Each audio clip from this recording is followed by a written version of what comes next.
ये कहानी है भविष्य की, जब हम इंसान बिल्कुल आज की ही तरह रहते हैं। हमने साइंस की दुनिया में कोई भी ज्यादा तरक्की नहीं की है, यहाँ तक कि आज भी हम इंसानों को कैंसर का इलाज नहीं मिला। लेकिन फिर डॉक्टर विल नाम के एक साइंटिस्ट पूरी इंसानी जाति का तख्ता पलट कर देता है। वो आर्टिफिशियल इंटेलिजेंस और ह्यूमन कॉन्शियसनेस को मिलाकर नैनो टेक्नोलॉजी की मदद से वो सब भी कर सकता है जो कि कभी किसी इंसान ने नहीं सोचा था। इंसान के बूढ़े होने और मरने की वजह हमारे बॉडी के सेल्स का डेड होना होता है, लेकिन वो ऐसा तरीका खोज निकालता है कि अब इंसानों के डेड सेल्स को वो अपने डिजिटल फॉर्म से भी रीजनरेट कर सकता है। साथ ही पूरी पृथ्वी को फिर से सुनहरा हरा भरा बनाने का भी प्रयास करता है। लेकिन इंसानों की एक खासियत रही है कि जो चीज उनके समझ नहीं आती, जो चीज उनके सोच के परे होती है, तो वो उस चीज को जाने उस चीज को खतरा मानकर उसे खत्म करने पे तुल जाते हैं, जिससे इंसानी जाति हमेशा एडवांसमेंट से वंचित रह जाती है। यही सब इंटरेस्टिंग कहानी है आज की हमारी इस मूवी की। वीडियो को पूरा देखें तभी जाकर आपको इस मूवी की कहानी समझ आएगी, क्योंकि इस मूवी की एंडिंग आज भी 80% लोग नहीं समझ पाए। कहानी की शुरुआत में मैक्स नाम के एक आदमी को दिखाया जाता है जो कि एक बंजर पड़े घर में कुछ छानबीन कर रहा है। यहाँ पर हर एक चीज तबाह हुई पड़ी है। जब वो बाहर गार्डन में जाता है तो उसे वहाँ पर सनफ्लावर्स का पौधा दिखता है। वो उस सनफ्लावर को बड़े गौर से नोटिस करता है, जिससे पानी की बूंद नीचे टपक जाती है। और अब हमें 5 साल पहले के समय को दिखाया जाता है। ये सीन इस मूवी का एंडिंग सीन होता है, लेकिन इसी सीन में इस मूवी का क्लाइमेक्स छिपा हुआ है। अब 5 साल पहले के समय में हमें डॉक्टर विल कार्टर और उसकी पत्नी इवेलिन कार्टर को दिखाया जाता है। ये दोनों पति पत्नी साइंटिस्ट होते हैं और इनका मकसद होता है कि ह्यूमन कॉन्शियसनेस को आर्टिफिशियल इंटेलिजेंस के साथ मर्ज करना, जो कि आज तक कोई भी नहीं कर पाया, क्योंकि हमें खुद नहीं पता कि हमारी कॉन्शियसनेस काम कैसे करती है। विल अभी अपने गार्डन के चारों ओर कॉपर फेंस को तैयार कर रहा है ताकि वो अपनी पत्नी इवेलिन के साथ बिना किसी भारी दुनिया के इंटरेक्शन के समय बिता पाए। अब इसके बाद विल और इवेलिन एक शो के लिए तैयार हो रहे हैं, जहां पे पूरी दुनिया की साइंटिफिक कम्युनिटी उनके आर्टिफिशियल प्रोग्राम के बारे में जानेगी। अब मैक्स भी इवेलिन और विल को ज्वाइन कर लेता है। स्टेज पे जाके इवेलिन सबको बताती है कि उसका मात्र एक सपना है कि पूरी दुनिया से उसे पॉल्यूशन और ग्लोबल वार्मिंग को हटाना है, ताकि पृथ्वी फिर से पहले की जैसी हरी भरी हो सके। और ये सब वो अपने बनाए आर्टिफिशियल इंटेलिजेंस से ही कर सकते हैं। अब इवेलिन के बाद डॉक्टर विल स्टेज में आता है और हम देखते हैं कि विल के शो में आज की दुनिया के वैज्ञानिक और बिजनेसमैन इलोन मस्क भी आया हुआ है। डॉक्टर विल बताता है कि कोई भी इंसान अपने दिमाग का आज तक 100% यूज नहीं कर पाया, लेकिन क्या हो अगर हमने ह्यूमन कॉन्शियसनेस को एआई से मर्ज कर दिया, तो फिर हम इंसान अपने दिमाग को पूरी तरह से यूज कर सकते हैं। विल यहाँ पे बताता है कि आज तक कोई भी कॉन्शियसनेस को समझ नहीं पाया कि ये कैसे काम करती है, और ना ही वो यूनिवर्स को पूरी तरह समझ पाए हैं। लेकिन एआई की मदद से अब पूरे राज खुल जाएंगे।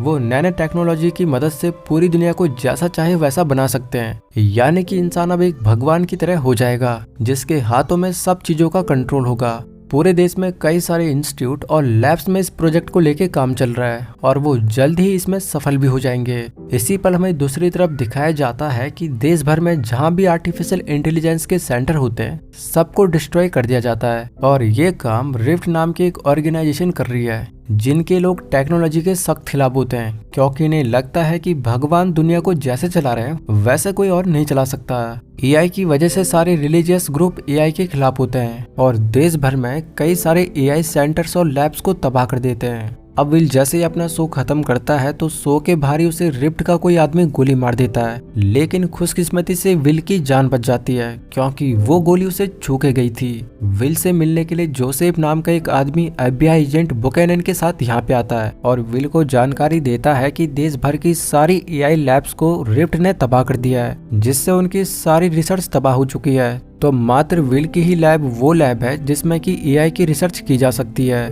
विल और इवेलिन उन दोनों को अपना बनाया AI programme super quantum computer pin को भी दिखाते हैं। जोसेफ और बुकानन जैसे ही लैब में एंटर करते हैं तो पिन नाम का वो एआई उन्हें पहली बार में उनकी पहचान बता देता है, जिससे कि वो दोनों काफी सरप्राइज हो जाते हैं, क्योंकि आज तक वो कभी भी यहाँ पे नहीं आए थे।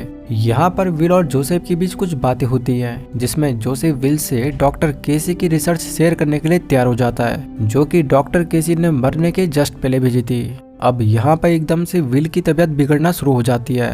रात को विल की तबीयत और भी ज्यादा खराब हो जाती है और उसे हॉस्पिटल में एडमिट कर दिया जाता है, जहाँ पे डॉक्टर उन्हें बताता है कि जो गोली विल को लगी थी वो पोलियम नाम के एक रेडियो एक्टिव एलिमेंट से बनी थी। जिससे कि रेडियो एक्टिव पॉइजनिंग होती है। इसीलिए विल के पूरे शरीर में जहर फैल गया है और अब विल के पास 1 महीने से ज्यादा टाइम नहीं है, क्योंकि ये जहर ब्लड स्ट्रीम तक पहुंचने के बाद किसी भी तरीके से नहीं निकाला जा सकता। ये सुनने के बाद विल और इवेलिन अब काफी निराश हो जाते हैं और इवेलिन अब विल को घर पर ही रखती है। यहाँ पे विल इवेलिन को डॉक्टर केसी नाम के एक साइंटिस्ट की रिसर्च पता करने के लिए कहता है, जो कि विल की ही तरह एआई और कॉन्शियसनेस पे काम कर रहे थे, लेकिन रिफ्ट के किए गए धमाकों में उनकी भी मौत हो गई है। इवेलिन जब डॉक्टर केसी की रिसर्च देखती है तो उसे मालूम पड़ता है कि डॉक्टर केसी भी कॉन्शियसनेस के वर्किंग प्रोसेस को समझ नहीं पाए थे, लेकिन उन्होंने कॉन्शियसनेस को कॉपी करने का तरीका ढूंढ लिया था। रिसर्च पेपर पे वो पाती है कि डॉक्टर केसी ने अपना कॉन्शियसनेस कॉपी करने का तरीका एक बंदर पे भी टेस्ट किया था, यानी कि उस मंकी की कॉन्शियसनेस को वो कंप्यूटर पे अपलोड करने में काफी हद तक कामयाब हुए थे।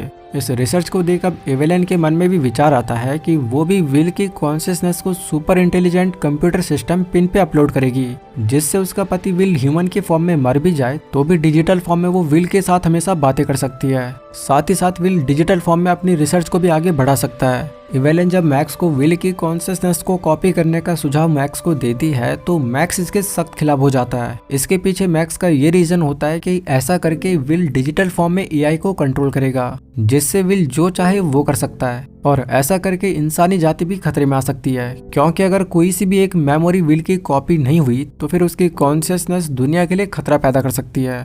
यहाँ पर मैक्स हमेशा से एआई के एडवांसमेंट के खिलाफ ही होता है, लेकिन इवेलिन विल को किसी तरह मना लेती है और अब विल की कॉन्शियसनेस को सुपर क्वांटम कंप्यूटर पे अपलोड करने का काम इवेलिन और मैक्स शुरू कर देते हैं। वो कई सारे इक्विपमेंट से विल के ब्रेन की activity, memories, way of thinking, thoughts और भी कई सारा कुछ कंप्यूटर पे रोज अपलोड करना शुरू कर देते हैं। विल का मरने का टाइम अब हर बीतते दिन नजदीक आ रहा था और एक दिन आखिरकार रेडियो एक्टिव पॉइजनिंग से विल की मौत हो जाती है।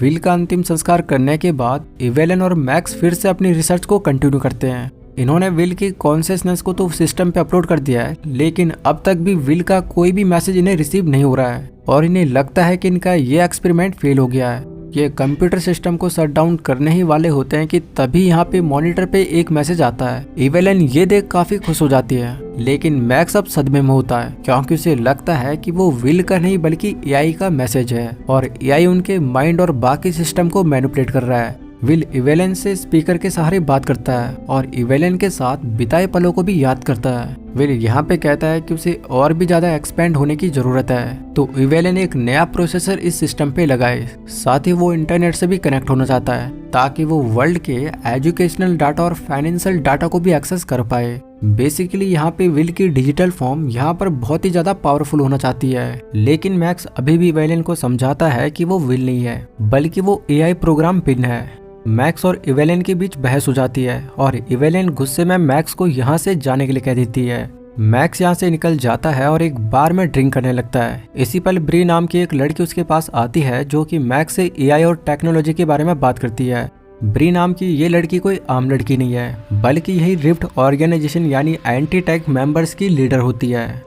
यहाँ पर मैक्स ब्री की बातों का जवाब नहीं देता और बाहर आ जाता है, लेकिन पार्किंग लॉट में ब्री के कुछ आदमी मैक्स को किडनैप कर लेते हैं और अपने सेंटर लेके आ जाते हैं। वो ब्री से इवेलिन के प्रोजेक्ट के बारे में पूछताछ करते हैं और डॉक्टर केसी के रिसर्च के बारे में भी वो मैक्स से पूछताछ करते हैं। मैक्स के फोन से ब्री के हैकर्स इवेलिन की लोकेशन को ट्रैक कर लेते हैं, जो कि अभी सैन पाब्लो होती है। ब्री अपनी गैंग के साथ तुरंत इवेलिन की लोकेशन पे पहुंच जाती है, लेकिन इवेलिन उनके आने से पहले ही विल को इंटरनेट से कनेक्ट कर देती है और सही सलामत यहाँ से भाग जाती है। जैसे ही विल इंटरनेट से कनेक्ट होता है तो वो पूरी दुनिया के इंटरनेट कनेक्शन, डाटा और हर उस चीज को एक्सेस कर सकता है जो कि कभी इंटरनेट पे अपलोड की गई हो। एक तरह से आप यहाँ पे ये भी समझ लीजिए कि विल की डिजिटल फॉर्म दुनिया के किसी भी डाटा को रीअरेंज या मैनिपुलेट कर सकता है। इसी की बदौलत वो होटल में इवेलिन के लिए कमरा बुक कर देता है, वो भी बिना किसी पैसों के। अगली सुबह विल बताता है कि उसे किसी सुरक्षित जगह पे जाना होगा।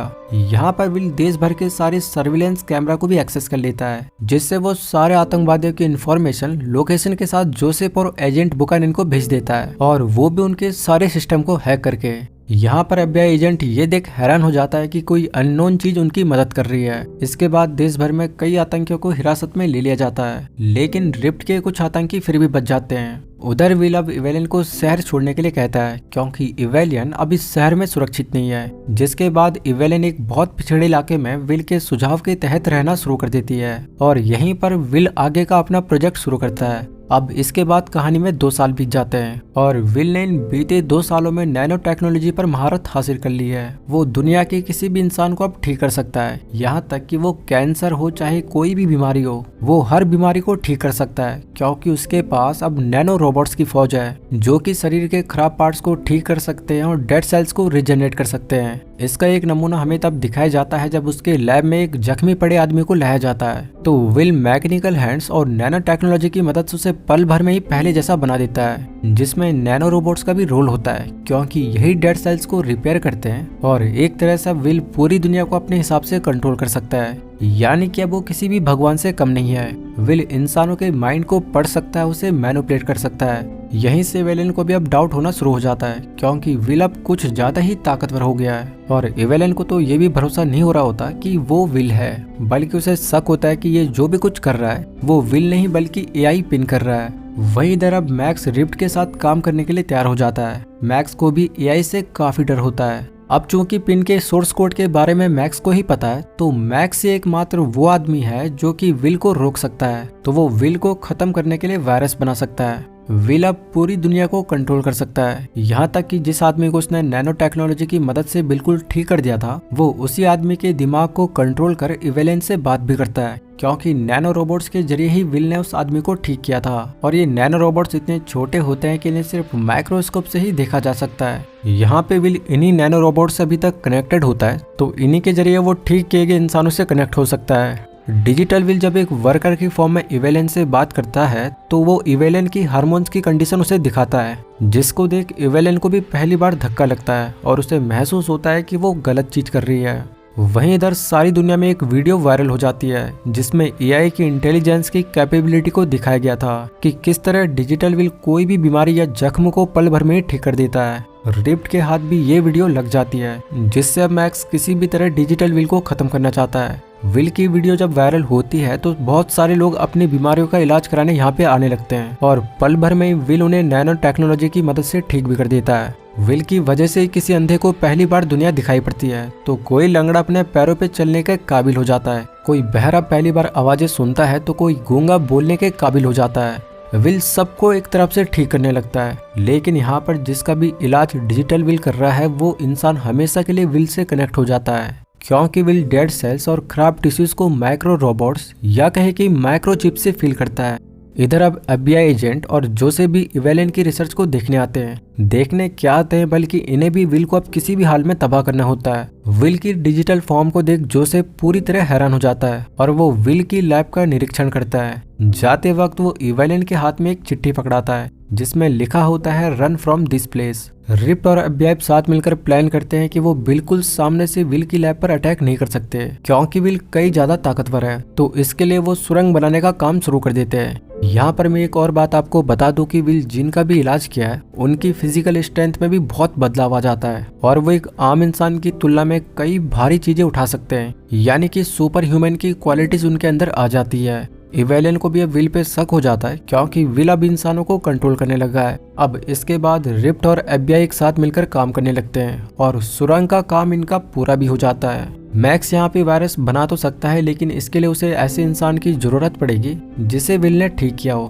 ताकि वो माइक्रो रोबोट से विल के सोर्स कोड को पकड़ पाए। इवेलियन जब बाहर सोलर पैनल्स एरिया में होती है, तो तभी रिफ्ट और FBI के लोग यहाँ पे हमला कर देते हैं, तो वहीं विल सारे लेबर्स को यहाँ पे इवेलियन को सेव करने में लगा देता है, या कहे कि वो सारे लेबर्स के माइंड को कंट्रोल कर इवेलियन को घेर लेता है, ताकि इवेलियन को कोई नुकसान ना पहुंचे। कोई भी रास्ता न दिखने पर मैक्स इवेलियन के बगल में खड़े एक शख्स के हाथ पे शूट कर देता है, लेकिन आश्चर्यजनक तरीके से उस शख्स का घाव अपने आप ठीक हो जाता है। तो यहाँ पे मैक्स, रिफ्ट और FBI के लोगों को तुरंत पता लग जाता है कि वो इनका मुकाबला नहीं कर सकते, क्योंकि विल अब सभी लेबर से कनेक्टेड है और नैनो टेक्नोलॉजी की मदद से उसने सारे लेबर्स को एडवांस बना दिया है। ये देखने के बाद ये सारे उल्टे पैर भागने लगते हैं, जिस बीच विल से कनेक्टेड लेबर इनका पीछा करते हैं और हम देखते हैं कि ये लेबर्स तो गाड़ी से भी तेज भाग रहे हैं, जिससे ये रिफ्ट और FBI के कई लोगों को मार देते हैं। मैक्स सुरंग के रास्ते वापस भागता है और उसका पीछा विल से कनेक्टेड एक लेबर करता है। आगे जाकर चतुराई से मैक्स और FBI के लोग उस विल से कनेक्टेड आदमी को कॉपर फेंस से जकड़ लेते हैं, जिससे विल का कनेक्शन उस आदमी से टूट जाता है और वो उसे ठीक नहीं कर पाता। मैक्स उस आदमी के माइक्रो रोबोट से विल के सोर्स कोड का पता लगाता है और डिजिटल विल के लिए वायरस बना देता है। किसी तरह ये इवेलन को भी किडनैप करने में कामयाब हो जाते हैं। यहाँ पे हमें दिखाया जाता है कि विल इसी बीच नैनो पार्टिकल से पूरी धरती के एयर पोल्यूशन को ठीक करने लगता है। नैनो पार्टिकल की मदद से वो बारिश भी करता है और अब पूरी दुनिया में धीरे धीरे बीमारियों का नामो निशान मिट जाएगा। मैक्स इसी के बारे में इवेलन से बात करता है कि पेन के फॉर्म में विल जिस तरह से धरती की पॉल्यूशन को ठीक कर रहा है वो बिल्कुल भी अननेचुरल है और इतिहास गवाह रहा है कि अननेचुरल चीजें इंसानों के लिए बाद में खतरा पैदा करती है, तो उन्हें किसी भी तरह विल को ऐसा करने से रोकना होगा।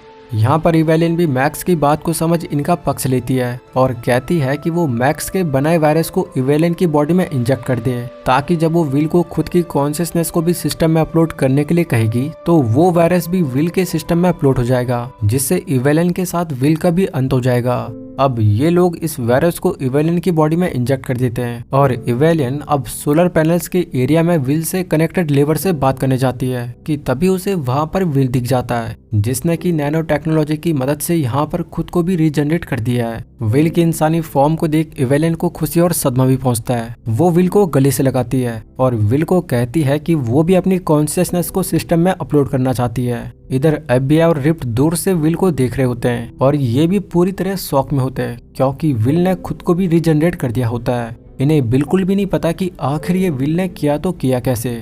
इवेलिन विल से अपनी कॉन्शियसनेस को अपलोड करवाना चाहती है, लेकिन विल एक स्टैचू की तरह खड़ा का खड़ा रह जाता है और वो इसलिए क्योंकि वो इवेलिन की भावनाओं को समझ जाता है कि इवेलिन उसे खत्म करना चाहती है, इसीलिए वो विल को कॉन्शियसनेस अपलोड करवाने के लिए कह रही है। इधर रिफ्ट और FBI अपने प्लान को फेल होता देख हड़बड़ा जाते हैं, क्योंकि ये सोच रहे थे कि विल इवेलिन को लैब में लेकर जाएगा और इवेलिन की कॉन्शियसनेस को अपलोड करेगा, लेकिन विल तो ऐसा कुछ भी नहीं कर रहा है, जिससे रिफ्ट की टीम यहाँ पे धमाके करना शुरू कर देती है। ब्री और मैक्स भी अब लैब तक जाना चाहते हैं ताकि सारे सिस्टम और लैब को ही वो डिस्ट्रॉय कर दे।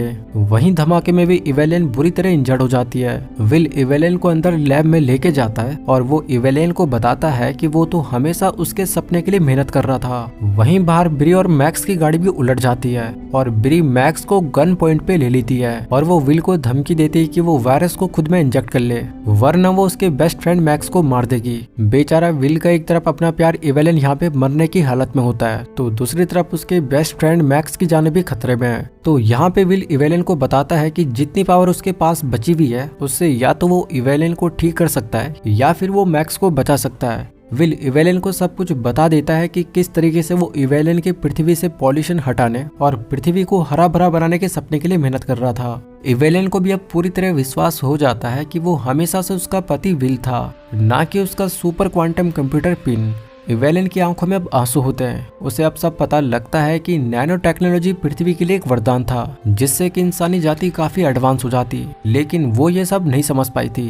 तो अब उसे काफी पछतावा होता है। विल यहाँ पे मरते मरते उसे कहता है कि वो अपने गार्डन को याद करे जहाँ पर उन्होंने प्यार के पल बिताए थे। यहाँ पे इवेलिन मैक्स को बताती है कि ये जो भी कुछ हो रहा है वो उन दोनों की वजह से हो रहा है और उन दोनों की ही वजह से भी मैक्स की जान खतरे में आ चुकी है। तो इवेलिन कहती है कि वो उस वायरस को अपने सिस्टम में अपलोड कर दे, यानी कि इवेलिन की कॉन्शियसनेस को। अब इसके बाद विल अपने प्यार के लिए ऐसा ही करता है और वो उस वायरस को सिस्टम में अपलोड कर देता है, जिससे ब्री मैक्स को यहाँ पे छोड़ देती है। मैक्स जब अंदर आता है तो वो विल और इवेलिन को बेड पे मरा हुआ देखता है। वायरस अपलोड होते ही पूरी दुनिया का इंटरनेट कनेक्शन ठप पड़ जाता है और ये इसलिए क्योंकि विल पूरी दुनिया के इंटरनेट कनेक्शन से कनेक्टेड था और इस तरह यहाँ पे इवेलिन और विल का अंत हो जाता है और इंसानी जाति एडवांस बनने से चूक जाती है। यहाँ पर एक चीज तो पक्का है कि विल जैसे साइंटिस्ट को देखकर आपको निकोलस टेस्ला की भी याद आएगी, क्योंकि निकोलस टेस्ला भी ऐसे ही खतरनाक साइंटिस्ट इंसानी जाति में पैदा हुए थे।